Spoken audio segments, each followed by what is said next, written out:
Pass Tamil season 8 நிகழ்ச்சியில wild card போட்டியாளராக வந்தவங்க தான் மஞ்சரி. இவங்க இதுக்கு முன்னாடி விஜய் டிவில ஒளிபரப்பான தமிழ் பேச்சு எங்கள் மூச்சு நிகழ்ச்சியில போட்டியாளராக பங்கேற்று பிரபலமானாங்க. அந்த நிகழ்ச்சிக்கு அப்புறமா தான் பிக் பாஸ்ல 6 வைல்ட் கார்டு போட்டியாளர்களை ஒருத்தரா என்ட்ரி கொடுத்தாங்க மஞ்சரி. இந்த வீட்டுல சிறப்பா கேம் விளையாடி 90 நாட்கள் வரைக்கும் தாக்கு பிடிச்சு எலிமினேட் ஆனாங்க. மஞ்சரியுடைய எவிக்ஷன் பிக் பாஸ்ல இருக்க சக போட்டியாளருக்கே ஷாக்கிங்கா தான் இருந்துச்சு. ஏன்னா ஃபைனல் வரைக்கும் செல்லும் தகுதியுடைய போட்டியாளர்களை ஒருத்தரா மஞ்சரி இருந்தாங்க. ஆனா அவங்களுடைய இந்த எவிக்ஷன் அன்ஃபேர் எவிக்ஷனாவே பார்க்கப்பட்டுச்சு. பிக் பாஸ்ல இருந்து எலிமினேட் ஆகி வெளியேறதுக்கு முன்னாடி மஞ்சரிக்கு நினைவு பரிசு வழங்கப்பட்டுச்சு. இதை தொடர்ந்து பேசிய அவங்க யாரையாவது புண்படுத்தியிருந்தா மன்னிப்பு கேட்டுக்கொள்வதாகவும் தெரிவிச்சாங்க.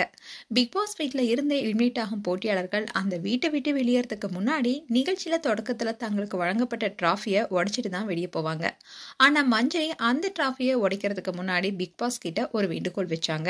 நான் பிக் பாஸ் டைட்டில் ஜெயிச்சுட்டு வருவதா என்னுடைய மகன் கிட்ட சொல்லியிருந்தேன். இப்போ அது நிறைவேறாம போயிடுச்சு. இந்த டிராஃபியை உடைக்காம எடுத்துட்டு போய் என் மகன் கிட்ட காட்ட ஆசைப்படுறேன்னு சொன்னாங்க. ஆனா இதுக்கு அனுமதி அளிக்காத பிக் பாஸ் அந்த டிராஃபியை உடைக்குமாறும் சொன்னாரு.